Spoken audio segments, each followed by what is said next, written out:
성도 여러분, 요즘에 사시는 것이 좀 어떠십니까?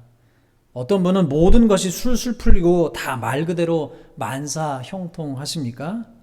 아니면 그와는 반대로 뭔가 막히는 것이 있는 것처럼 느껴지십니까?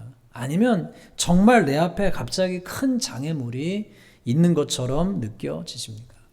시편 1편 3절은 말씀하기를 의인은 시냇가에 심은 나무가 철을 따라 열매를 맺으며 그 잎사귀가 마르지 아니한 같으니 그가 하는 모든 일이 다 형통하리로다라고 이야기합니다.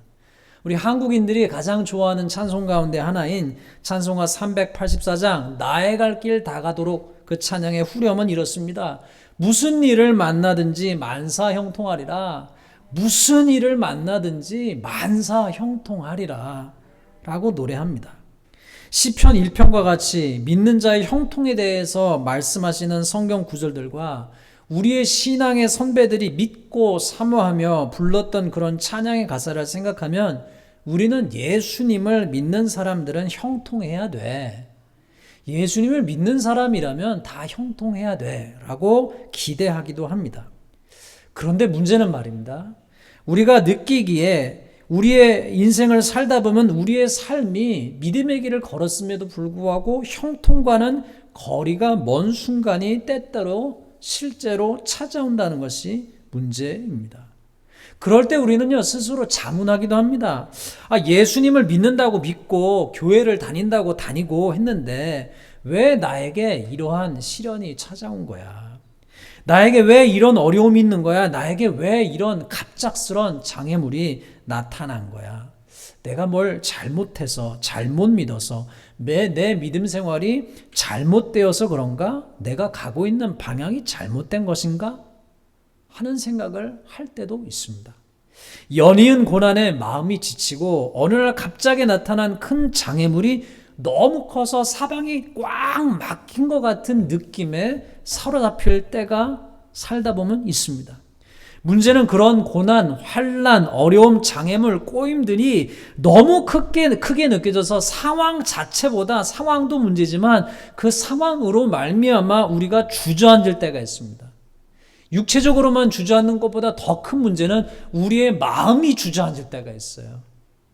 성경에 쓰는 용어로 하면은 흔한 말로 낙심하는 거죠. 마음이 완전히 discourage 되고 disappoint 돼서 완전히 마음이 그냥 주저앉는 거예요. 상황도 상황이지만 상황 자체를 넘어서 우리의 마음이 낙심될 때 우리의 삶은요, 더 속절없이 무너져 내리기도 합니다. 어떻게 보면요, 상황 자체보다요, 낙심이 우리의 인생에 미치는 영향력이 훨씬 클 때도 있는 것 같습니다. 오늘 함께 읽으신 본문 학개서는 그들의 앞길을 막는 큰 장애물에 낙심한 사람들의 이야기입니다. 그들에게 하나님의 말씀이 임한 거예요. 여러분 입장을 가만히 그들의 입장에 대해서 한번 생각해 보십시다. 유대인들이요, 하나님을 잘 믿었습니다. 그런데 잘 믿는다고 생각했습니다. 근데 그러다가 나라가 망하고 말았어요. 하나님의 여러 선지자들 보내셨음에도 불구하고 그 선지자의 외침에 회개치 않았던 그들에게 큰 심판이 임한 것이죠. 그리고 나서 그 결과로 말미암아 바벨론 포로로 끌려갔습니다. 그리고 70년간 노예로 살았어요. 그리고 마침내 하나님의 경륜 가운데서 다시 고향으로 돌아갈 수 있는 기회를 얻게 되었습니다. 아시다시피 이방왕 고레스가 칙령을 발표해서 예루살렘으로 돌아가서 성전을 다시 지을 수 있도록 허락해 주었습니다. 여러분이 얼마나 놀라운 선언입니까? 노예에서 해방시켜주고 다시 고향 땅에 가가지고요, 자기 무너졌던 하나님께 예배했던 그 성전을 다시 짓게 해주는 칙령을 발표해 준 거예요. 얼마나 놀라운 선언이에요. 그런데 여러분, 놀랍게도 그 말씀에 모두가 반응한 게 아니에요. 모두가 그 고향 땅으로 돌아간 것이 아니었습니다. 이미 바벨론 생활 70년에 걸쳐서 거기서 태어나서 자라서 70세까지 이뤘던 사람들, 그 생활에 그 문물에 익숙해졌던 사람들은요, 그 땅을 떠나고 싶어 하지 않았던 것처럼 보여요.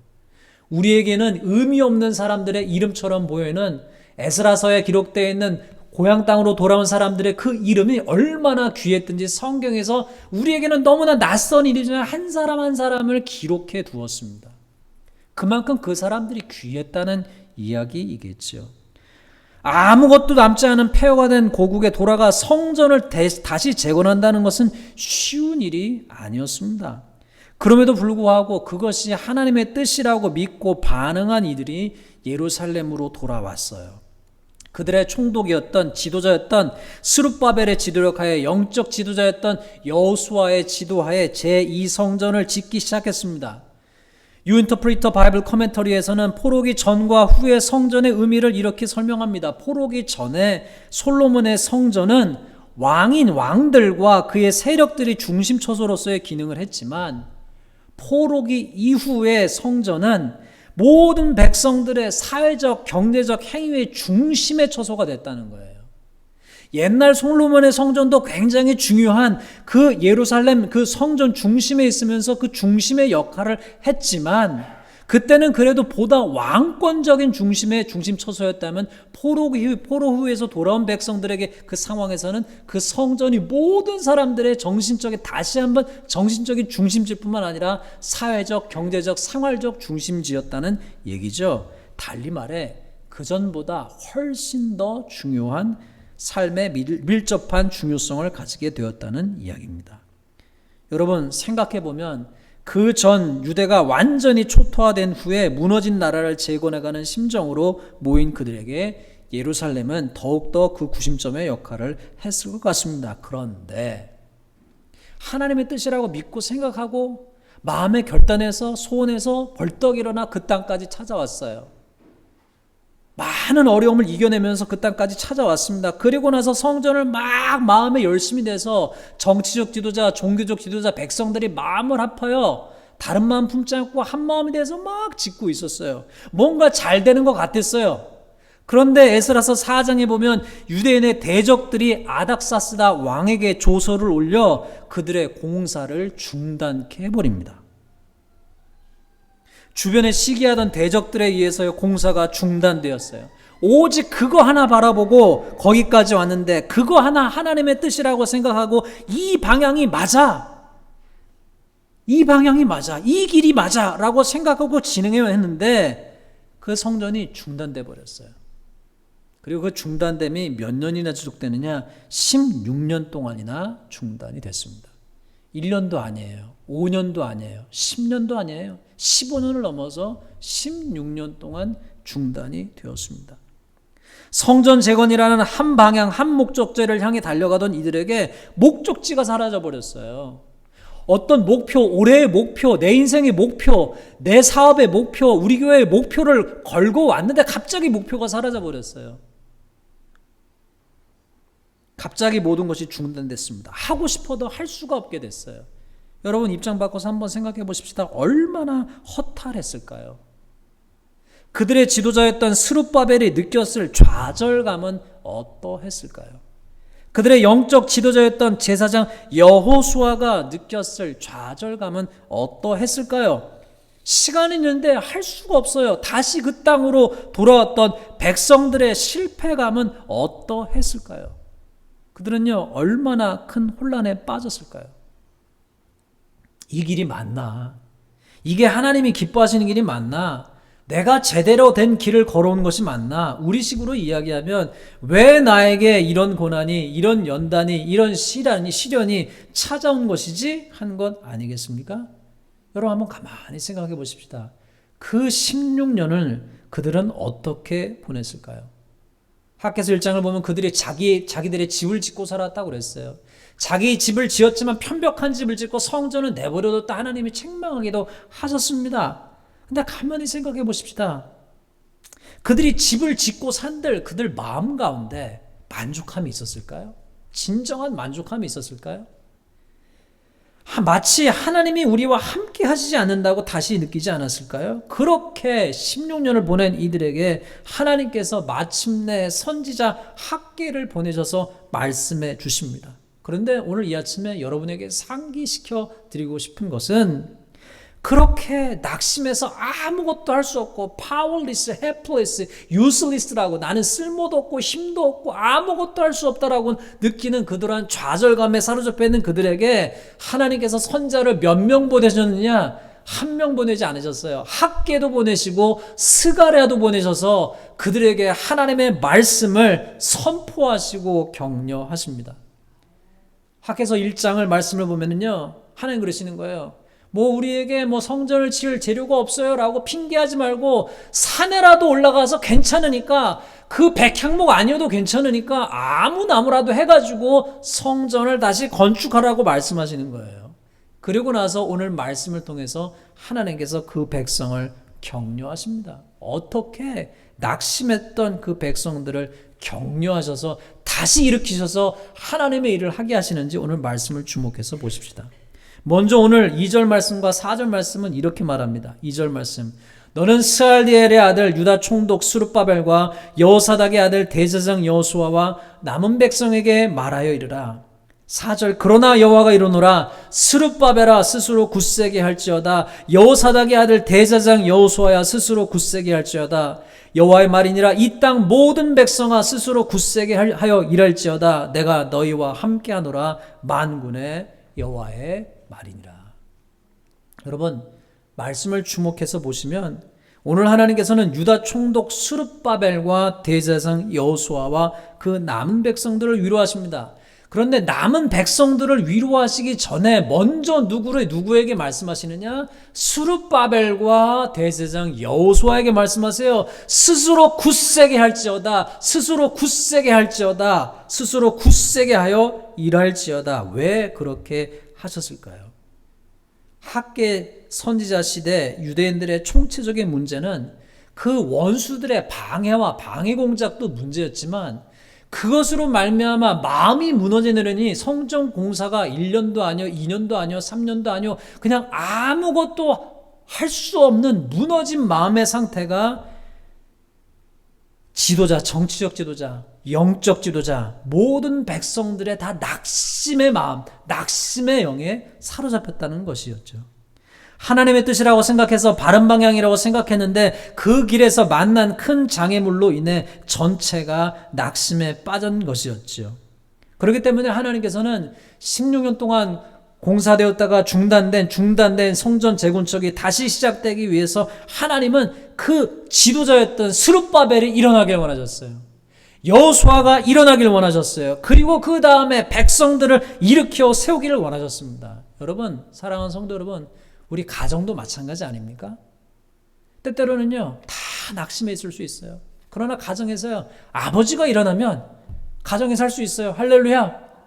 어머니가 일어나면요, 가정에 살 수 있어요. 아버지가 무너졌어도 어머니가 일어나 있으면요, 가정에 살 수 있어요. 가정이 다 무너져 있어도 아버지가 일어나면 가정에 살 수 있어요.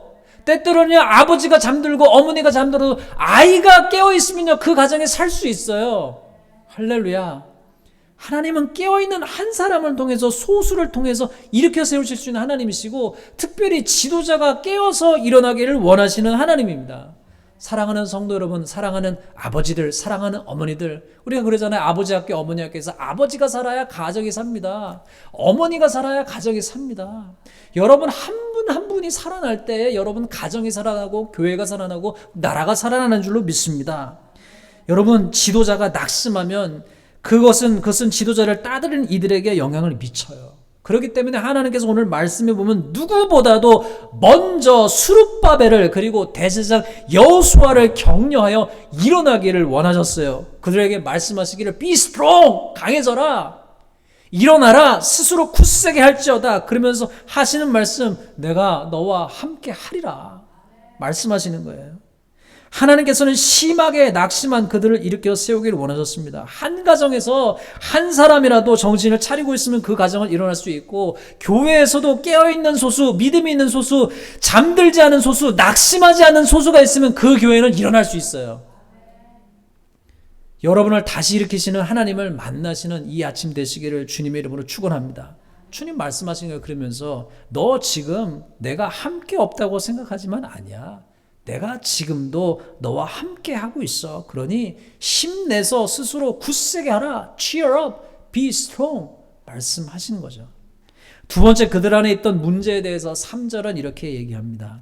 너희 가운데 남아있는 자 중에서 이 성전의 이전 영광을 본 자가 누구냐? 이제 이것이 너희에게 어떻게 보이느냐? 이것이 너희 눈에 보잘것없지 아니하냐? 그 땅에 돌아와서 성전을 재건한 이들 중에는 옛날 솔로몬 성전을 보았던 이들이 있었습니다.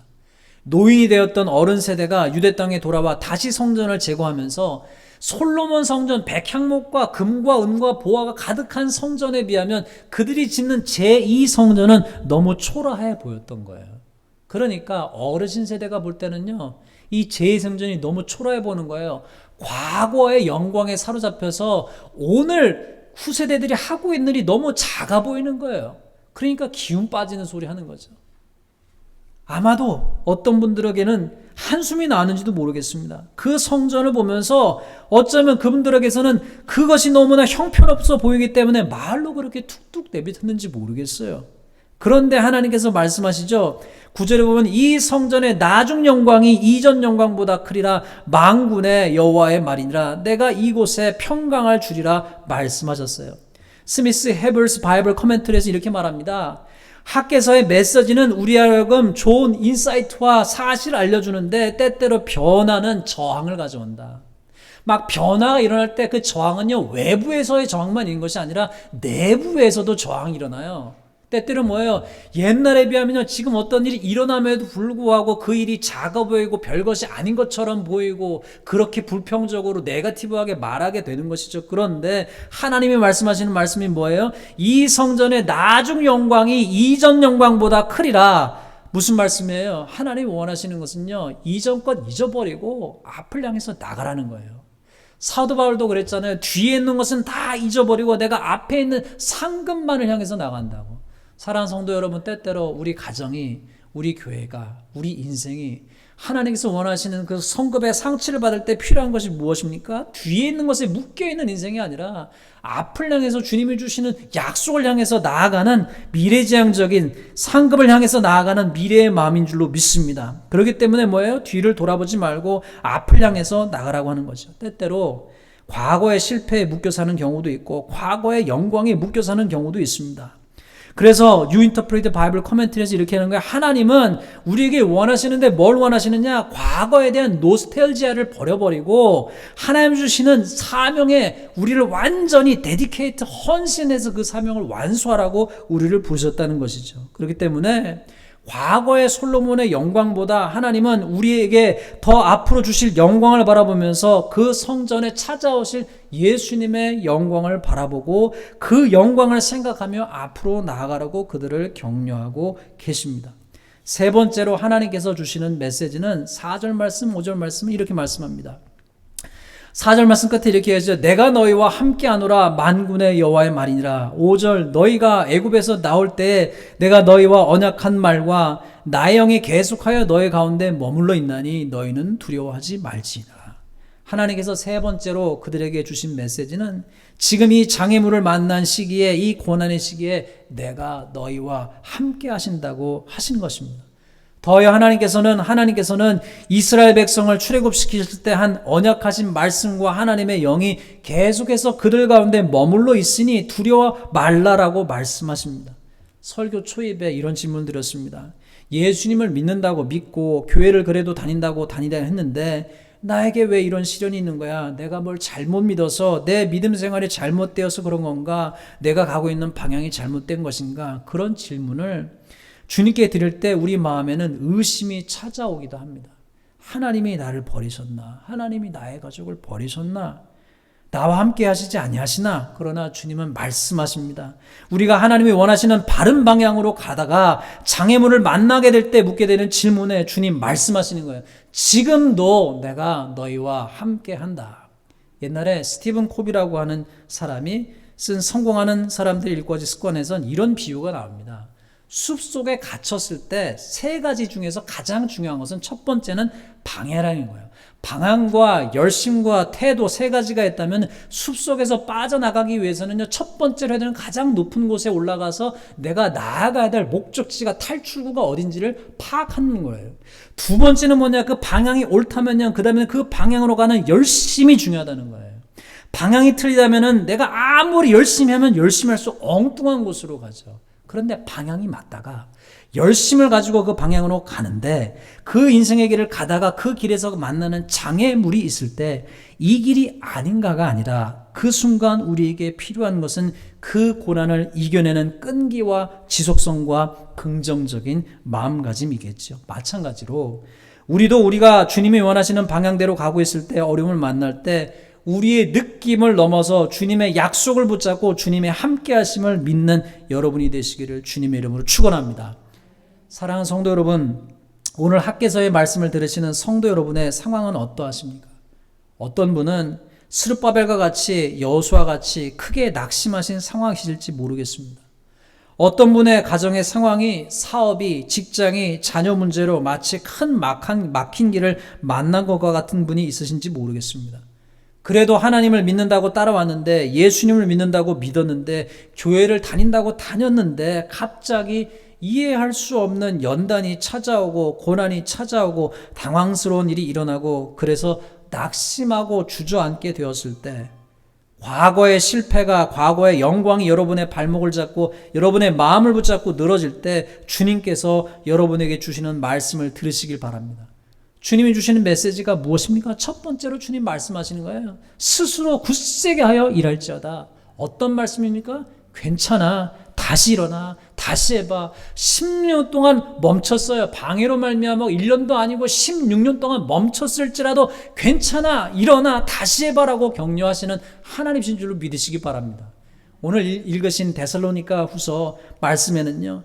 재림이 이제 온다 저제 온다 하는 것으로 말미암아 사람들의 마음을 막 흔들어서 가야 할 길 마땅히 해야 될 본트랙에 집중하지 못하는 이들을 방해하는 그러한 세력 가운데 하나님께서는 바울 사도를 통해서 그들을 격려하셨어요. 16절 17절에서 뭐라고 말씀합니까? 하나님은 우리를 사랑하시고 영원한 위로와 좋은 소망을 은혜로 주신 하나님은 마음을 위로하시고 모든 선한 일과 말에 굳건하게 하시기를 원하노라. 그 하나님은 오늘 우리에게 말씀하십니다. 과거에 묶여있지 말고 앞으로 나아가라는 거예요. 내가 너희와 함께 하실 것이라고 약속하시는 거죠. 오늘 말씀을 들으시는 분 가운데는 또 어려움이 없으신 분들도 있을 줄로 압니다. 그럼 여러분 우리가 해야 될 것은 무엇입니까? 하나님을 본받아 학개 선지자처럼 스가랴 선지자처럼 위로하는 위로자가 되시길 바랍니다. 여러분 코비드 기간 동안에 여러분 운동 경기가 기억나십니까?